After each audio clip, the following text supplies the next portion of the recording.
Welcome to Dr. Creepin's Dungeon. Imagine, if you will, a world beyond our understanding, a realm where reality bends and twists, where the familiar becomes strange and the impossible seems real, a place where the lines between light and dark, good and evil, are blurred beyond recognition. Now, come with me, dear friends, and journey into the unknown. Let us explore the depths of the human psyche and the mysteries of the universe. In these 4 strange and weird and wonderful tales. Now, my dear friends, as ever, before we begin, a word of caution. Tonight's stories may contain strong language, as well as descriptions of violence and horrific imagery. That sounds like your kind of thing.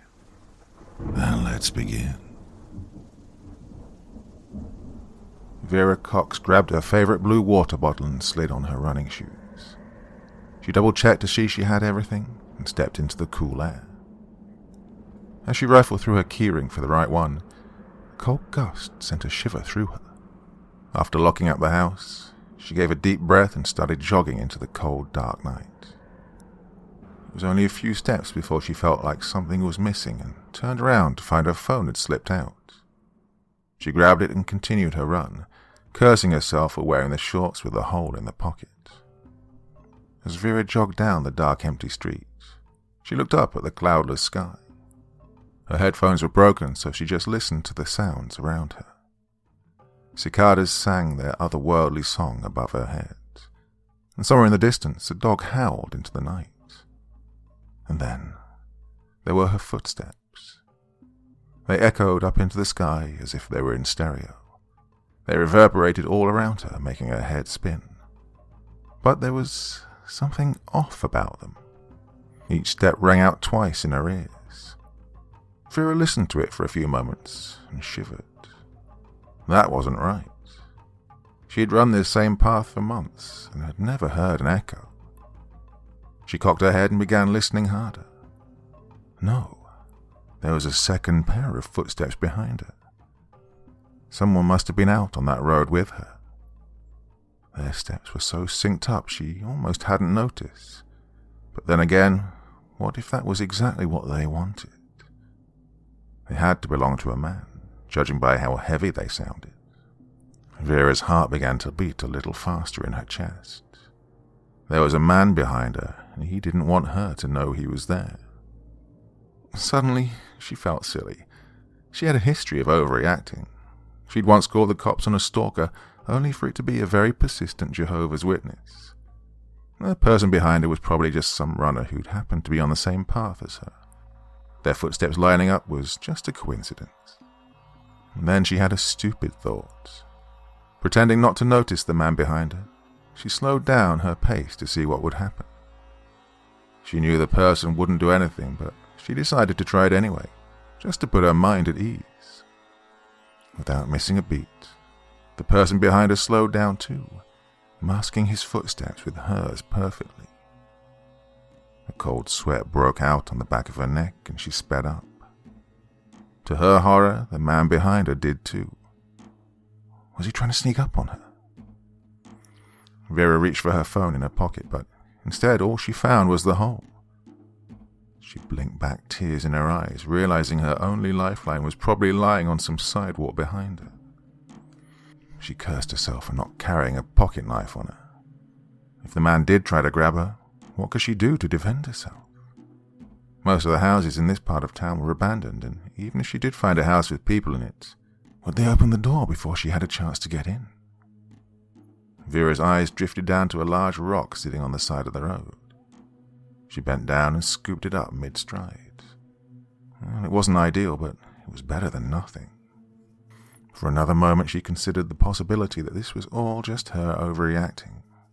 There was probably a perfectly reasonable explanation for all of this. She threw a quick glance behind her to settle her nerves. The figure advancing on her was shrouded in darkness. There was no light on his head, making him seem almost faceless. He did nothing to put her mind at ease, but still, she saw nothing that screamed danger about him. She almost dropped the rock in her hands and forgot about him. She almost moved on to pretend like nothing had ever happened. Almost. dim light, Vera just barely made out the glint of a knife in his hand. Vera's heart skipped a beat and she struggled to control her breathing. Things like this only happened on the news or in bad dreams. To her horror, the echo was getting louder now. Her pursuer was closing the distance between them quickly. She grasped the rock tighter, sweat trickling down her forehead. Her hunter was now just a few paces behind her. The man's footsteps got louder and louder until she heard them thundering right behind her. He was so close. She heard his ragged breathing just inches away. She took a deep breath and started counting down from 3. However, she was interrupted by a hand roughly grabbing her shoulder. She turned around to face the tall, dark figure closing in on her and blindly swung the rock in front of her. She missed, and the man went to grab her arm. She began attacking blindly with the rock, but he slipped past each one. She gave one last swing, and the rock finally connected with his jaw, splattering blood and teeth everywhere. Her pursuer released his grasp and clutched his broken jaw, now hanging loosely open. He took another step toward her, the knife glinting in his hand. She brought the rock down on his head and he collapsed on the ground in a heap, knife still clenched in his fist. Vera stood over the man panting and gasping, the rock dripping in her hands. A dark liquid dripped from his mouth and the wound on his head. In the darkness, she could barely see it, but she knew what it was. Legs shaking, she took a step forward into the darkness to get a better look at the man. He wore a tank top and jogging shorts. He weakly lifted his arm, holding what she thought was a knife. In the moonlight, she realized it was a phone. Her phone. He opened his mouth and weakly managed to say, You dropped it, before collapsing on his back. Tears began clouding Vera's eyes as it dawned on her. Her face stretched into a mask of horror, and she knelt down at the man's side. She leaned in to give him mouth-to-mouth before realizing his head had been partially caved in. His broken jaw hung open loosely like a puppet, and teeth were scattered all around him. She pressed her fingers to his wrist, but found no pulse. She looked around frantically for the phone, crawling over to it in the dirt. She snatched it up and tried to press the buttons for 911 with shaking fingers, but they were too slick with blood. As she fumbled with the controls, she noticed something strange. The blood covering her hands wasn't red. It was sticky like blood, but instead of red, it was jet black. Instead of the metallic smell of blood, it smelled like tar or motor oil. And that's when she heard it. It was a single, wet squish sound.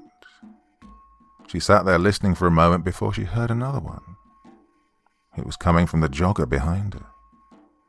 She turned around to look at the man lying on the road and bathed in shadow.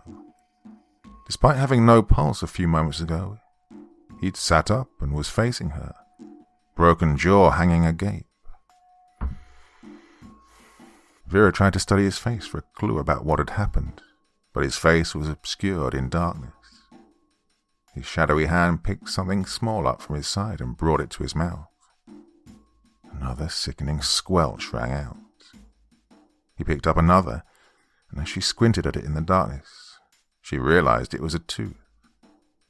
Her stomach lurched. He was mashing the teeth back into his mouth, one by one. She just watched him, unable to process what she was seeing. After he'd mashed the last tooth back in place, he stared at her. His broken jaw dripped more of that same black liquid from before. She watched on as the shadowy figure slowly lifted his hands to his mouth, and with a nauseating crack, snapped his jaw back in place. Vera wanted to run, but she felt rooted in place, only able to watch on in horror. Then the figure leaned into the moonlight, illuminating his face for the first time. His mouth was stretched into a wide, crooked grin as if to show off his new teeth. That same black blood dripped from his mouth and down his chin. Vera yelped and began to crawl backward, eyes wide. Then, to her horror, it began pulling itself to its feet, bulging eyes fixed on her as it did. That broke the spell for Vera. She stumbled to her feet and ran back down the dark road, legs shaking. Heavy footsteps thundered behind her, but she just looked straight ahead. She stumbled and staggered as she ran, not being able to see through the tears that were streaming down her face. The creature wheezed and sputtered as it ran, footsteps echoing behind her. As the houses and trees rushed by, she slowly began to realize that she was hopelessly lost. Her neighborhood was suddenly unfamiliar to her, and she'd been turning corners at random, not caring where they led. She was pushing her legs to the breaking point, but every time she slowed for even a second, she was sure she felt the man's dirty fingers grabbing at her hair. Just when she thought her legs were going to give out, she saw her house. Vera cried tears of relief and slammed into the door, pulling her keys from her pocket. She rifled through them to find the right one. She chanced a glance behind her, and as she did, the man came flying around the corner on all fours, black blood dripping from its smiling face. Her heart skipped a beat, and she whipped around, searching through her keyring. She seized the right one, and with shaky fingers jammed it into the keyhole. She heard gravel fly up as the creature reached her driveway. She threw open the door, flew inside, and slammed the door shut. The door made a loud thud sound as the creature threw itself at it. She had a horrible thought and froze. Was it strong enough to break through the door? She sat there waiting for the next crash, but it never came. Instead, she heard footsteps slowly shuffle away. Over time, they faded away until they were nothing but a memory. Vera stood there for a long time, waiting for it to come back. She looked out each window in the house, but she was only met with darkness. She gave a nervous laugh when she looked down at her hand. While running for her life down the road, she'd had her water bottle clenched in her hands the whole time. Vera tossed it aside and collapsed onto her couch, still shaking with fear. She didn't sleep that night. Instead, paced her home, waiting for that thing to come back. Every time she'd consider sleeping, she'd spot a glimpse of a black eye peeking at her from the window, or hear the thud of a footstep just beyond the door. However, the morning sun renewed her confidence. She began coming up with reasonable explanations. It took time, but eventually she was able to convince herself that the whole ordeal couldn't have happened. It was just an anxiety attack brought on by stress or a sleepwalking episode. She didn't have so much as a scratch on her to prove it had happened. She would have been able to move on with her life, believing it had never happened. But it was much harder lying to herself while looking at her favorite blue water bottle, now stained jet black with tar. Now, my dear friends, let's talk about sex for a minute.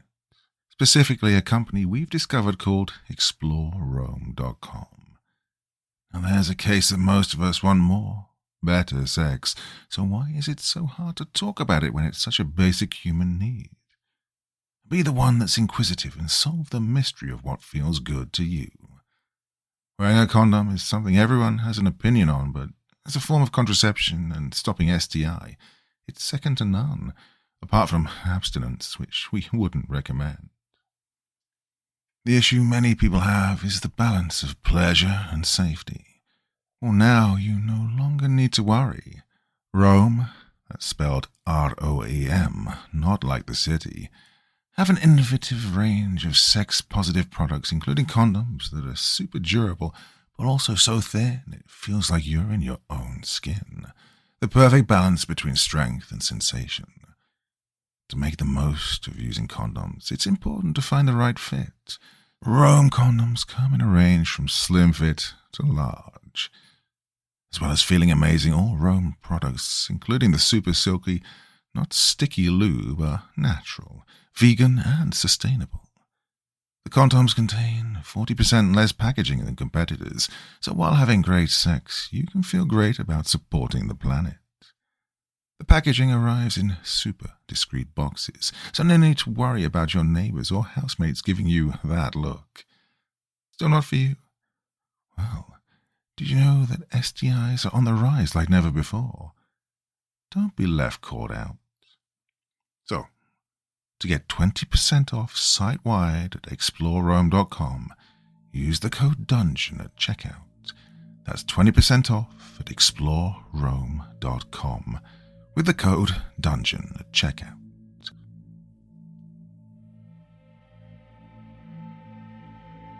We came to call it The Visitor. We called it that because it never did anything more than visit us. It never tried to attack us or kill us. Somehow, in a weird way, that would have been so much better than what it actually did. If that sounds confusing, you're not alone. The only reason we know it exists is because 2 months into moving into this house, we noticed a disturbing pattern play out. It always happened the same way. My wife and I would be woken up in the middle of the night by our 2 boys, Levi and Judah, screaming at the top of their lungs.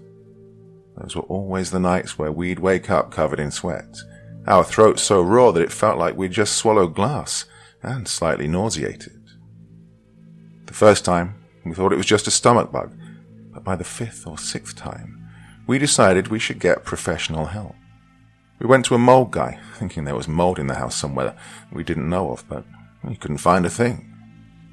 Then we went to a doctor to see if there was something physically wrong, but the only thing they found was that our throats were the rawest they'd ever seen. They told us that the wear and tear on our throats were consistent with someone screaming for minutes on end. They were the ones who recommended we try a sleep therapist, since the symptoms seemed to be presenting themselves in our sleep. The sleep therapist, Dr. Hargrove, was very eager to take us on. She found our case fascinating and rare, because typically adults don't struggle with night terrors as frequently as we were experiencing, let alone at the same time. But in order to learn more, we needed to record our sleeping habits, so she gave us a video recorder. We actually never ended up watching those videos, though, at least not the ones we recorded for her. We gave her the tapes after a week, and the day we were supposed to receive a call from her with what she'd found on the tapes, we got a call from the police instead. Apparently, Dr. Hargrove's secretary found her in her office, in her chair, slumped on her desk in front of a computer she'd pulverized with a hammer, before turning it on herself and bashing in her own skull. They told us that it seemed like she'd tried to bludgeon her eyes out, as most of the impact sites on her skull were focused around the eye sockets. They called us because they were able to piece together enough of the CD within the computer to see our names written on it, and wanted to know if we knew anything. We didn't, but we thought it was about time we did. So we got our own video recorder, and the very next day, we saw it for the first time. At around 2:14 in the morning, the visitor strolled into our bedroom so casually, it was like it was walking into a conference call. It wore a long, black robe with no sleeves, and a hood drawn up over a face so white it was practically shone in the darkness. There were pitch-black rings surrounding its bloodshot eyes, and a grin poured across its face from ear to ear. But it didn't seem real, like it wasn't a real face, but a mask. The moment it entered our room, the video recording blipped and grew slightly staticky. It stopped at the foot of our bed, turned to face us, and stood still as a statue for 10 whole minutes, unblinking, unbreathing. While that in and of itself is shocking, what truly appalled us was our reactions. True to the doctor's words, we watched the screen as Dara and I shot upright in our bed the moment it turned to face us, and we just screamed. We screamed and screamed and screamed for the entire time it was there. We could see our bodies visibly trembling in horror, shaking like we were seizing, and our shoulders heaving as we took deep breaths. But we wouldn't look away from it. Even though we were obviously horrified of the figure at the foot of our bed, it was like we couldn't look away. Like we weren't allowed to take our eyes off of it. For 10 whole minutes, we screamed in terror. Then the visitor turned and walked back out of the bedroom into the hallway, like it was late for work. The moment it left, Dara and I collapsed in our bed, only to stir and wake up 30 seconds later at the sound of our kids screaming. I think we were confused at first because, out of all the possibilities that existed for what we were going through, the visitor was nowhere near being on the list. Confusion gave way to dread when we realized that this was our reality, yet we couldn't remember anything. This had been plaguing us for months. We had absolutely zero memories of it, only what we saw on a videotape. It was like our brains were forcing us to repress the memories, to protect us from the trauma of just seeing the thing. But while our minds may have been protected, our bodies certainly weren't.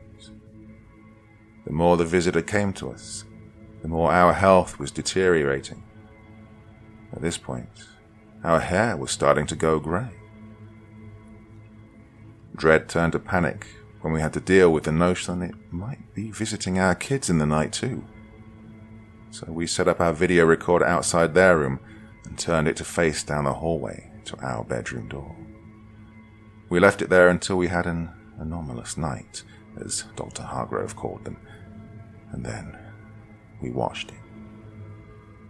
To our relief, we watched as it came up our stairs, walked into our room, left after 10 minutes, and then walked out and back down the stairs again, leaving Levi and Judah's room alone.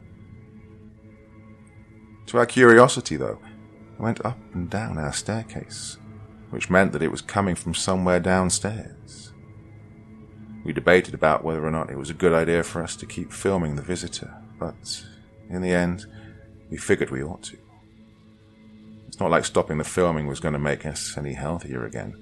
And plus, the thought that the more we learned about it, the better chance we stood of getting rid of it gave a sense of peace, and a smidge of confidence that we had some kind of control. At the very least, it gave us a direction to go in, something to do that was better than sitting on our hands wondering what to do.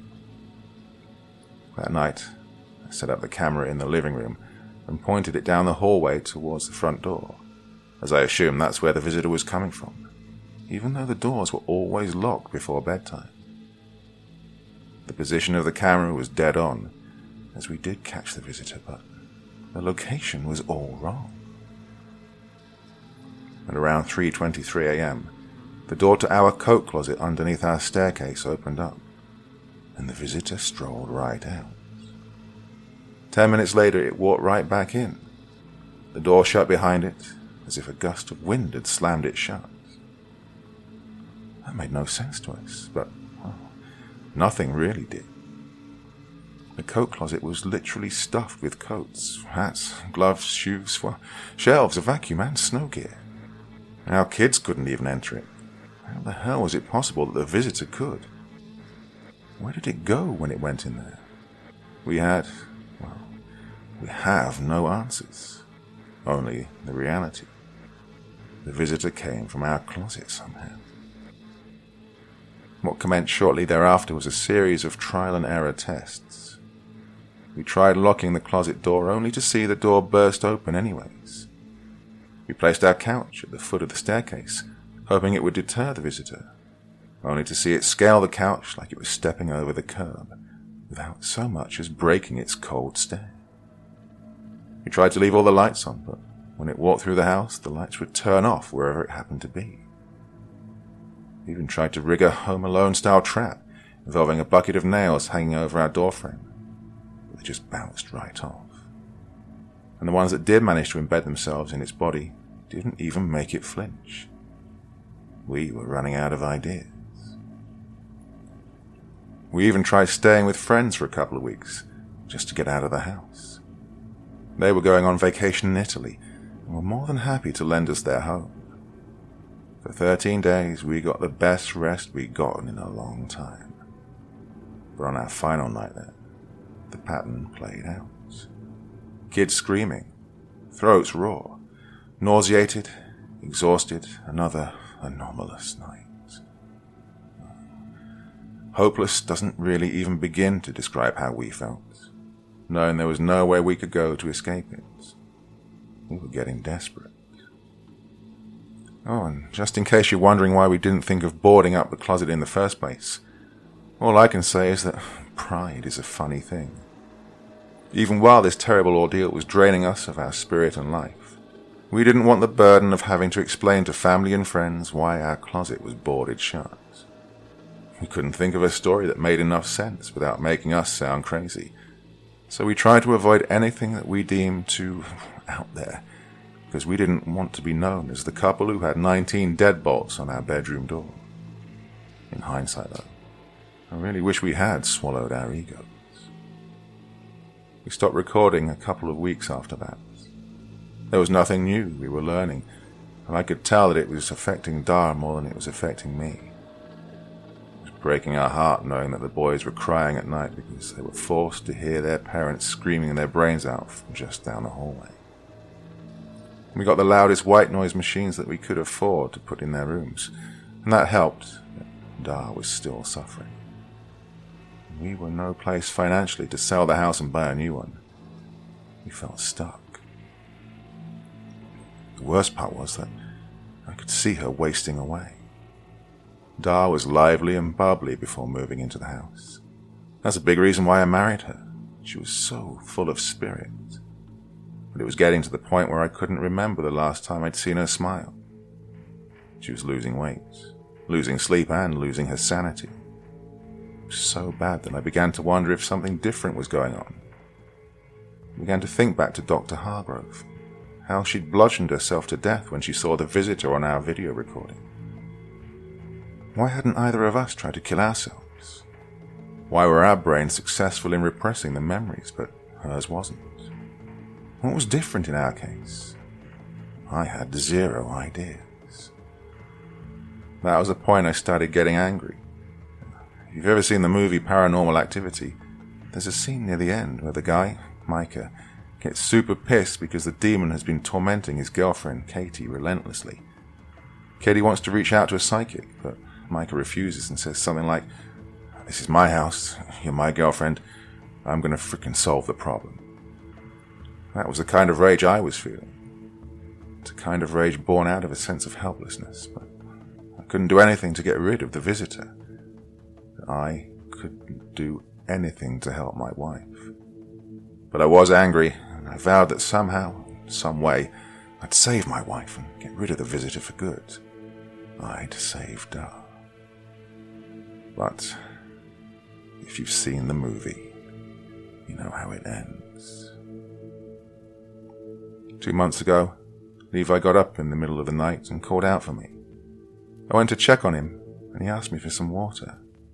I went downstairs to get him his water bottle. As I was in the kitchen grabbing a cup, I heard the click of the closet door open. I froze where I was, unable to move, unable to breathe. And I heard footsteps trail from the closet up the steps and into my room. And that's when Darla started screaming. I wish I could tell you guys that I ran to her aid. I wish I could tell you that I sprinted up those stairs 2 at a time and drop-kicked the fucker. I wish I could tell you that all that anger and machismo I'd built up manifested in a last stand, but it didn't. I was so scared that I just sat down on the kitchen floor, cut my hands over my ears, closed my eyes, and just waited for it to be over. Tears streaked down my face as I pressed my hands as hard as I could into my ears, trying to drown her screaming out. After 10 minutes, the screaming stopped. I heard the footsteps trail down the steps, and I waited for the click of the coat closet to shut. But it didn't come. From where I was sitting, I knew I could look and see through the doorway to the bottom of the stairs. But I also knew that apparently just looking at it wouldn't snap my mind. But I swear, I felt it, like it was standing in the doorway of the kitchen, staring at me, waiting for me to look at it. I had to move my hands from over my ears to over my eyes to keep myself from looking. But when I did, I heard the strangest noise. It sounded like it was saying something, the same phrase over and over again, really fast, under its breath. I didn't dare look at it, and the way it spoke made my skin crawl. But as I cowered there on the kitchen floor, I felt like I was starting to understand what it was saying. But before I could piece it all together, I heard its footsteps lead away, and the closet door shut. Immediately I sprinted up the staircase and into the bedroom, and I could see the vague outline of Dar laying in our bed. At that moment, the weight of what I'd just done really hit me. I couldn't believe that I was such a coward that I left her alone with the visitor. Even though I knew she wouldn't remember it, I resolved to confess to her when she woke up the next morning what had happened. My conscience wouldn't let me keep it to myself. So I slid into bed and snuggled up to her, reassured of my decision to tell her the following morning. But when I woke up in the morning, she wasn't in bed. I found her in the living room, slumped in front of the coat closet in a pool of blood. I can't really put into words what it was like finding her there. There really are none. I was afraid, shocked, ashamed, mortified, grieving, all at the same time. The memories of what happened next were a blur. My neighbor came over to keep the boys upstairs while her body was removed. Breaking the news to Levi and Judah was the hardest thing I've ever had to do. The following week we had a viewing, the funeral, the burial, all of it. Her family and mine came down to help me with our kids. They even stayed with me for a week, and during that whole time, the visitor didn't come. Of course it didn't come. To be honest, I wondered if the visitor would stop. I wondered if her death was what it wanted all along. After all, the entire week my family was here, it never came, and it always came at least twice a week. But that didn't make any sense. Nothing made any sense. I still have no clue what it wanted. It just stood at the foot of our freaking bed and drove us insane, breaking our brains so much that our minds forced us to forget. It never attacked us. It never went after the kids. The only thing it ever did was stand there and take our wills to live. But for the time being, I was relieved, knowing that I was safe so long as my family was there. I was able to grieve well for a while, though it was still tainted with the constant fear that the visitor may show up. And so, I started recording again. 7 weeks ago, I woke up at around 3 a.m. and immediately vomited in the bed. I felt like my head had been bashed in with a brick, and my guts felt like they were boiling. It hurt to breathe. I went to the bathroom to hurl again in the toilet. When I finished and looked in the mirror, I noticed hundreds of scratch marks around my eyes, all puffy and bright pink. My hair was noticeably grayer as well. I cleaned up the vomit on the bed and threw the sheets, blankets and pillowcases in the washing machine, then took the tape from the camera. Probably should have waited until the morning, but it had never been this bad before. I had to see what had happened. At around 2:45 in the morning on the video, the visitor came into my bedroom just like it always did. It stopped at the foot of my bed and paused for a moment longer than usual and turned to face me.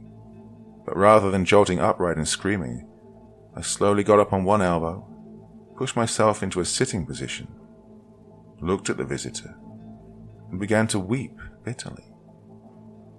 I watched as I placed my face into my hands and my shoulders heaved as I began wailing into the night. After a few minutes, I started scratching at my eyes, trying anything I could to make sure I couldn't see it anymore. It was difficult to make out why I had such a visceral reaction, but then the visitor did something I'd never seen it do before. It looked directly at the camera, and I saw it. It was wearing my wife's face. Not a literal face, mind you, but like a mask made to look like her face. It was slightly wrong in all the places where it mattered. Her smile was wider. Her eyes didn't have the small creases in the corners, like she always did when she genuinely smiled, but rather were wide open and stiff. Her skin was a pale white, and she had dark gaps between all her teeth. It was like the visitor was mocking her and rubbing it in my face, that it finally got one of us. And now that it was looking at me through the camera, I could tell that it was only a matter of time before it got me. Then, in that moment, it suddenly clicked for me.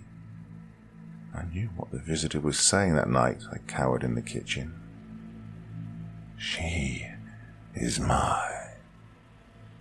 And so I boarded up that fucking door with as many pieces of wood I could fit over it, and then propped the back of the couch up against it. Then I asked my mother-in-law to watch Levi and Judah so I could drive to the nearest university that boasted a professor of occult studies, and had him give me all the symbols he knew of that were meant for protection, or to keep something from entering this world, or to keep something locked in a room. Anything I could get my hands on. But I didn't leave without telling her not to open that door. I carved every symbol I could fit onto those planks of wood. And it looks like at least one of them worked. For now. It's been a month, and I haven't been visited. I know this because I don't sleep anymore. But some nights between 2 and 4 a.m., I can hear movement in the closet. Like the sound of someone wearing a large coat brushing his arm up and down the wood. Occasionally there's a loud thump, like it's thrown its shoulder against it, before that sliding sound resumes. I know it's in there. I don't know if it dematerializes when the light of day comes through our windows, or if there's some door to another dimension in my coat closet, or if it's just standing there, inches from the door, waiting for someone to open it and let it out. But I do know this. I will never move that couch. I will never take those planks off, and I will never, ever open that door. I don't know why it got dark.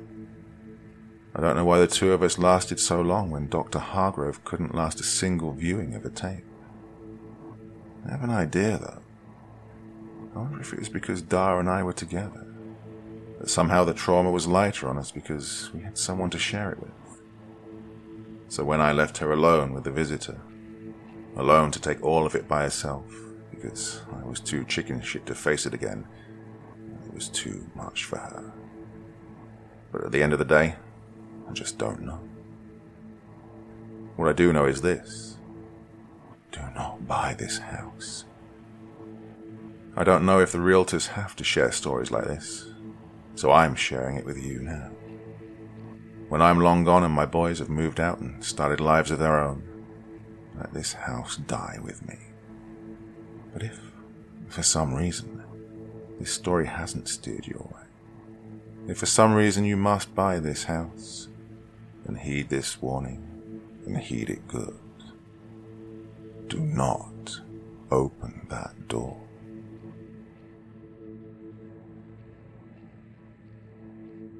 I never thought that I could do it, but there we were. I did it. I thought it would be hard, but it was so easy. The idea of ending a man's life, with my own hands no less, gave me a great sense of anxiety before. The act of it, however, was so much more satisfying than I'd ever thought possible. Now, don't get me wrong, when I say that it was easy, I do not mean the literal action of taking his life. He put up quite a fight, as he was so much bigger than I was. He always was, after all, which made him so intimidating when I was a child. For so long the pain he inflicted on me went unpunished, because I was scared. I was scared that if I told anyone, I wouldn't be believed. I was scared that if I attempted to defend myself, he would hurt me so much worse. It's funny, when I was finished, I looked over at him lying there, weak, helpless, dead. He was a monster, a cruel, evil beast. My only regret is that it took me so long to finally put him down. It sickens me to think how any other children had to suffer because of my silence and inaction. I hate that it took the idea of him touching my boy to finally do something. The first time my boy came to me and told me about it, I knew who it was right away. I'd always hoped that my own childhood trauma was all in my head, that, well, I'd imagined it, but it had always been a reality. When my boy told me about the tall man, I shuddered. When he told me about his long, skinny arms reaching out to him, I cried. When he told me about those cold, dead eyes staring at him as he choked him to the point of near death before releasing his grip, well, I was done. Tonight, as the boy slept, I hid in his room and I waited. I waited all night long. I almost believed that it was all in his head, as I had previously imagined it was in my head, until I saw it. So the doorknob turned, and I could feel my heart racing.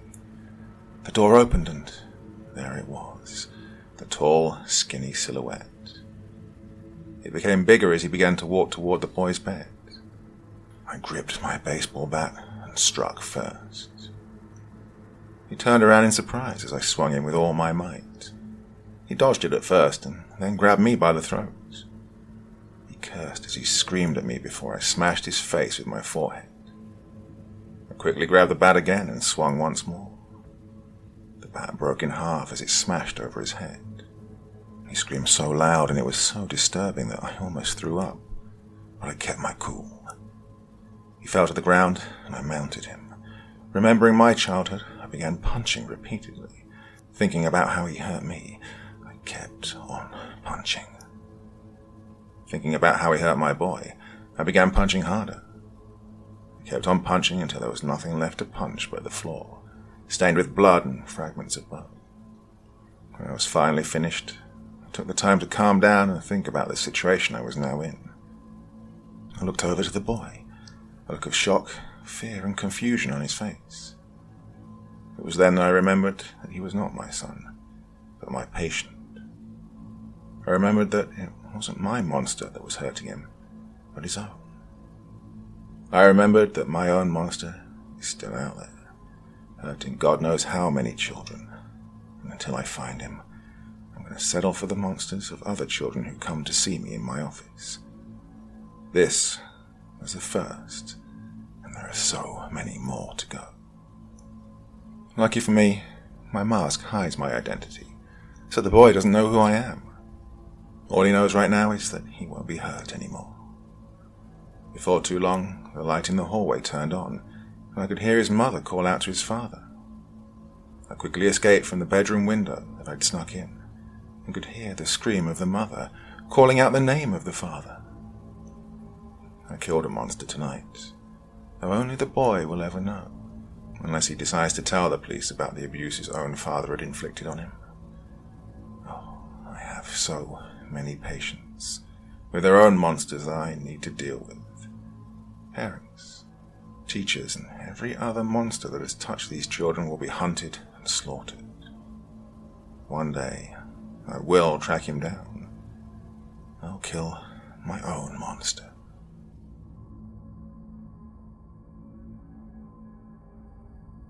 I felt it before I saw it. I'd studied painting at the School of Arts in Ishtar. I was in my 4th year and trained beneath a well-known artist whose identity will remain concealed for their privacy. He thought I had some sort of talent, that I could depict things that were better left undepicted. Well, those parts of you that you don't talk about and never will. His words, not mine.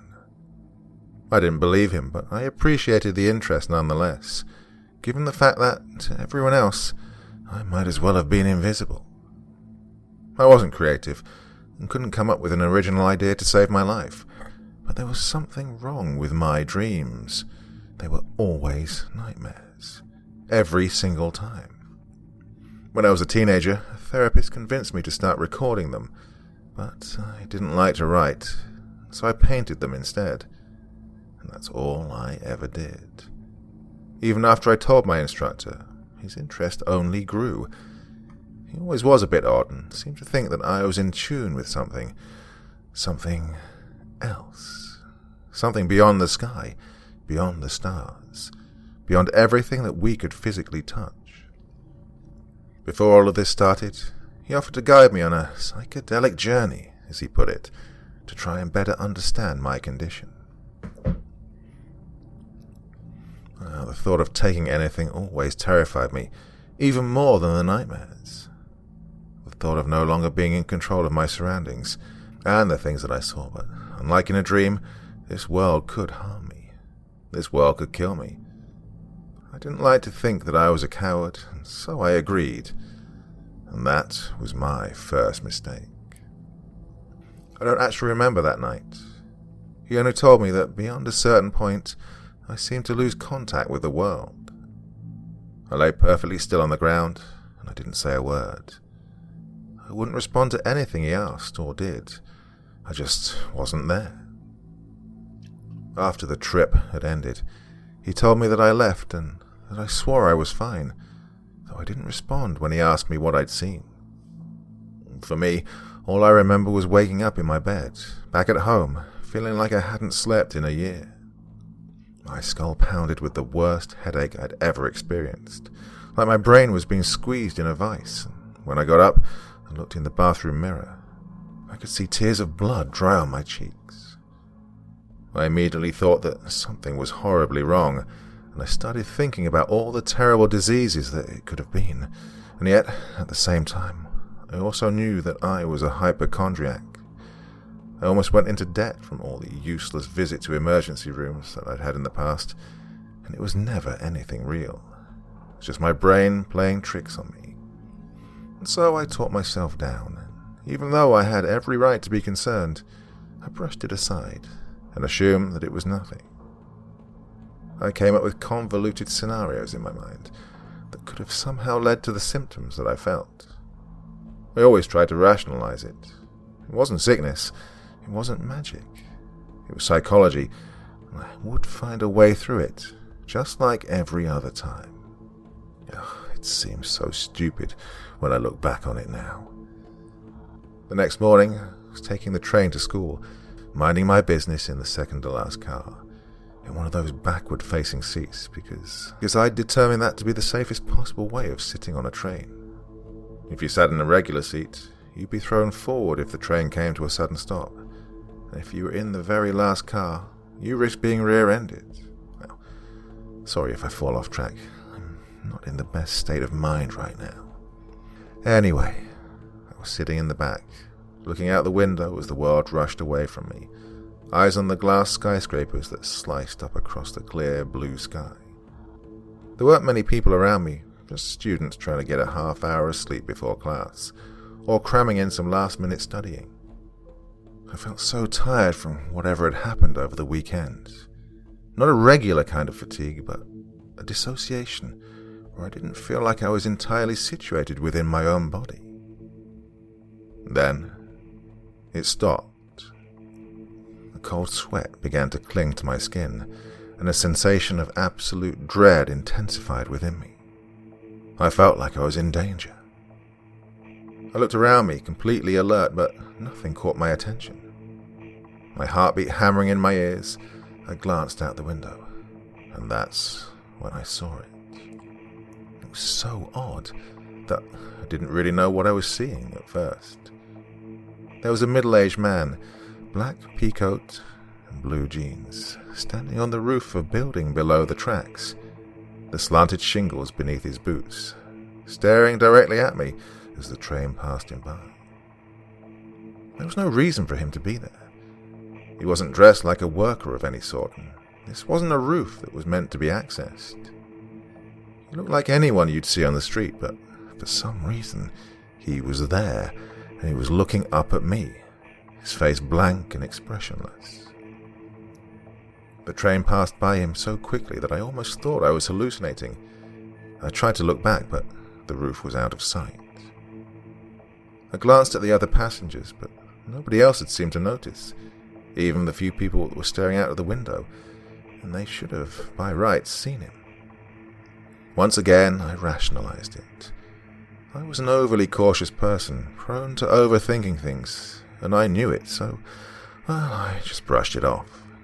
I was sleep-deprived. I was unwell. I was recovering from a psychedelic experience that I didn't even remember. So I just saw something that wasn't there. Easy. Only there was still the feeling. It wasn't going away. I felt like I was flooded with adrenaline, like I was inherently unsafe, and I was sweating so much that my clothes were starting to stick to my skin. So I looked outside again, watching the city pass me by, and tried to find something that didn't belong. Something out of place. Everything was normal, but it didn't feel normal. When I reached my stop, I stepped out into the hot daylight, along with everyone else, and made my way to class. The feeling didn't let up, even for a moment, and I found myself looking over my shoulder every chance I had. I made it to class, but I don't remember much. People were talking and I was working, but I was just going through the motions. My mind wasn't there. I was looking around at everyone, trying to find something that didn't fit, but everything was exactly the way I remembered it. Until I tried to look up. There was a sealed ventilation shaft on the ceiling, just an empty darkness behind the slats, but it caught my attention like a magnet. It didn't feel empty. I couldn't explain it, but it felt like something was in there, like something was watching me. It felt like I was in danger. So I got up and excused myself. I left that class as quick as I could and stepped out into the daylight again. People were walking all around me down the open paths of the school, and I felt like every single one of them was staring at me. I could never actually catch them doing it, but I just got this sensation that at any moment somebody would come out of nowhere and stick a knife in my throat, put a gun to my head, drag me off into the bushes. It was the feeling of being watched. Not just by anyone, but by something that means you harm. Like you're a prey animal grazing in a field, and suddenly every primal switch in your body flips at once and tells you to run. I happened to look up at a tall administrative building.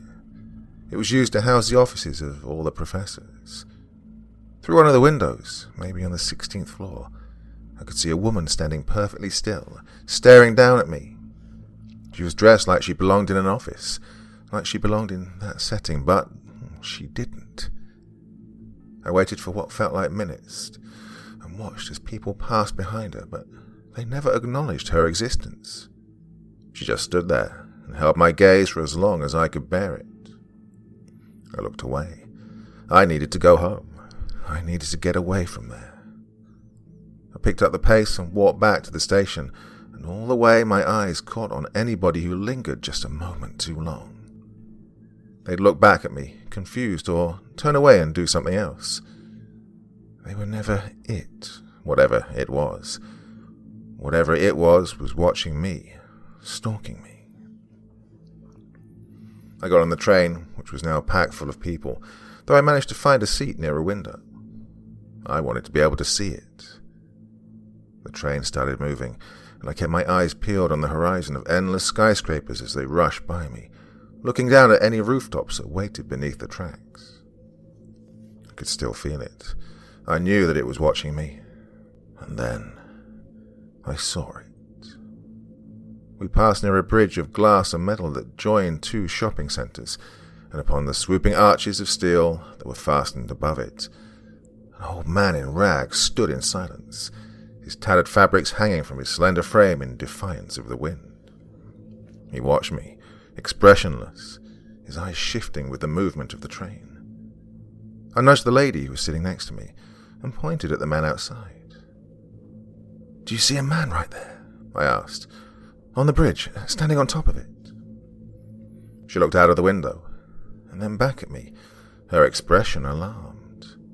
She shook her head, and then got up from her seat, moving to the back of the car. I looked again, searching the landscape for the next appearance as the train began to slow for a stop at the next station. On a restaurant balcony, on the street below the tracks, A young tattooed woman sat at a table with two men, but they didn't acknowledge her presence. She was staring up at me, her mouth hanging slack as though caught in a depraved, hungering trance. I got the attention of a father entertaining his son and pointed out the window. "Hey, do you see that lady down there?" I asked. "Right at the table with two guys, with the tattoos." The man glanced out of the window, looking down at where I was pointing. "Well, I see the two guys," he said with a shrug, returning his attention to his kid. The woman slipped out of view as the train pulled into the next station. God, was I losing my mind? Did something happen to me? My instructor wouldn't be on campus until the next day, but I had to speak with him. He had to know something. I did have his number, so I swore that I'd call him as soon as I got home. Nobody could see this thing but me. That much was clear, but that didn't mean that it wasn't real. Well, the thought occurred to me that I could still be hallucinating from the effects of the psilocybin, or that I could even still be laying in my instructor's living room. Maybe I didn't remember the trip because this was it. Only this felt real. This felt concrete, like I could reach out and touch this thing. I eventually made my way home, keeping clear of any crowds, and training my eyes on every building I passed, though I never saw it. I knew that it was there, but there were so many possibilities that it was almost down to sheer luck whether I found it or not. Walking out front, I heard the sound of laughter and clinking dishes, and saw that the neighbours across the street were having a small party on the bottom floor of their building. Most of them were seated at a table, visible from their window. But my blood ran cold when I saw a young, plain-looking woman staring directly at me. She was seated closest to where I stood, and nobody seemed to interact with her or acknowledge her existence in any way. I assumed that her chair was real, but to the rest was empty. Others were standing. Every other seat was occupied. Perhaps they avoided it, but didn't quite know why. It didn't occur to them. Maybe this creature did exist and filled a physical space within the world, but for some reason could only be seen by the victim of its malevolence. The only thing that I truly realized in that moment was that every single time I saw it, it was getting closer. I quickly entered my building and made my way up to my apartment. The feeling stalked me, even when I was in the halls or the fire escape, with no possible way of being observed. If it had no line of sight within the world, it was almost like it watched me through the walls, like it crawled through all those cracks and spaces invisible to the naked eye, peering up at me from the subtle gap in the baseboard or the darkness beneath the radiator. I'd arrived at my apartment, but I didn't feel safe. I felt exactly the same. I checked every room and every corner, every closet that I barely opened, and found nothing, but I had to be sure. Then I opened the blinds and peered out at the building across the street. I could still hear the party on the lower level, but my eyes weren't on them. They were on the man in the black suit who stared at me from the apartment opposite to my own. I shut my blinds, hyperventilating where I stood. I was too terrified to leave, so I didn't. I retreated to my bedroom, which was thankfully absent of any windows, and shut the door behind me. I made sure my closet was wide open, and dismantled the frame of my bed so that nothing could fit underneath. I only needed a mattress anyway, assuming that I could even sleep. I called my instructor and tried to ask him what was happening, but he didn't know. He seemed to think that something was trying to contact me, and that the apprehension I felt may have just been a primal fear of the unknown. But I don't believe him. I know fear, and this is unlike anything I'd ever felt before. It's relentless. It's my mind telling me to stay away. I'd feel it washing me, even while I cried in the corner of my room, but I don't know how. There's nowhere it could have been, but it felt like it was everywhere, like it occupied every fleeting shadow. I looked at a picture of my family on my nightstand and saw a person that I didn't recognize. I picked up the framed photograph and saw a bearded man standing behind my father, staring back at me. I took a picture and sent it to my mother, asking who he was, but she said that she didn't see him. At some point I called her and tried explaining, but I was too scared and incoherent to get anything across. She thought I was having some kind of psychotic break from the drugs I'd taken, but I know that I'm not. This is real. I know it is. She called the police, and I know she was just trying to do what she thought was right, but that wasn't what I wanted. If the police came, they'd take me outside, and outside is exactly where it was. Well, where I hoped that it was. I don't know how long I waited there. Time isn't something that I have the greatest grasp on right now. It must have been night because underneath the door there was only darkness. Everything was quiet. So quiet that I could hear my own heartbeat. I remember wondering why the police hadn't come, but I was so tired and confused and scared that I didn't want to think about it. Slowly I crawled to my feet and made my way to the bathroom door. Every second felt like an eternity, my vision blurring the closer I drew, like the entire world was caught in slow motion. I put my hand to the knob and felt the cold steel against my fingertips. Every hair on my body standing on end as a horrible chill ran down my spine. My teeth began to chatter, and every muscle started to twitch with an ancient primordial fear that crept in from the back of my mind. Then I turned the knob and pushed the door open with a long, agonizing creak that cut through the silence like a knife. The darkness of the hall spanned before me, the air cold and still. At the end, a tall man stood in the shadows, his expression as empty as a mask. Wordlessly, he stared into my soul, but I could barely even process what I was looking at, or how much danger I was in. I didn't have anywhere to run. There was nowhere to hide. I called to him, but he didn't respond. Slowly, I crept closer, my footsteps creaking upon the floorboards in the dead of night. It was like I was hypnotized, and yet at the same time, I had to know. I had to know if this was real. The closer I got, the taller he seemed to become, every feature distending and looming while my heart hammered in my ears, and tears of blood stained my cheeks. Every pore on my body dripped with an icy sweat, and I could feel urine trickling down my leg as I stared into his dark, soulless eyes. His face started to change, roiling and shifting like I was looking at 1,000 people at once, transforming between male and female, young and old, human and animal, to something altogether different. And the closer I drew to that truth, the more its mouth seemed to stretch, splitting open into a yawning darkness of teeth and fear that I swore went on forever. And then I was gone. The next thing I saw was a light, gleaming overhead through the blur of my vision. My ears were ringing, but I could hear the murmur of people nearby.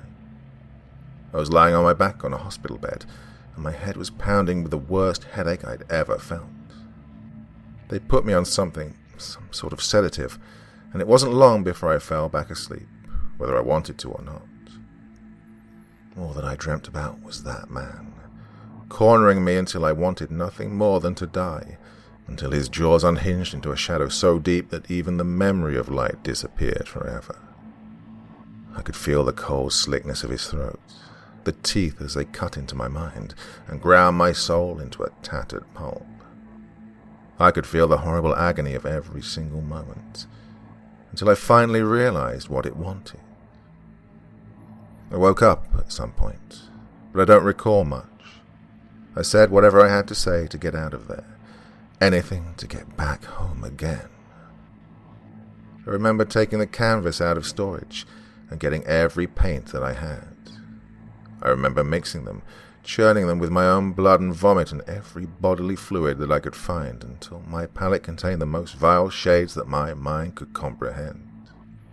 I remember my hands moving across the canvas. I didn't need a brush, only my flesh, smearing and writhing as though caught in some unearthly trance. I remember opening my eyes for the first time in days and witnessing what I'd done. I had painted it.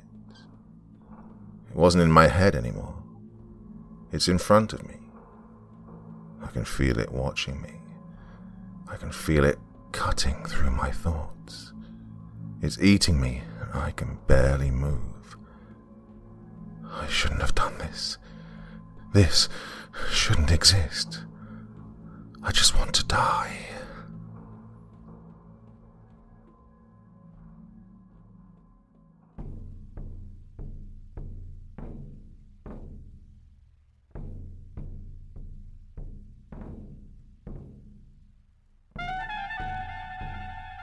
And so once again, we reach the end of tonight's podcast. My thanks as always to the authors of those wonderful stories, and to you for taking the time to listen. Now, I'd ask one small favor of you. Wherever you get your podcast from, please write a few nice words and leave a 5-star review, as it really helps the podcast. That's it for this week, but I'll be back again same time, same place, and I do so hope you'll join me once more. Until next time, sweet dreams and bye-bye.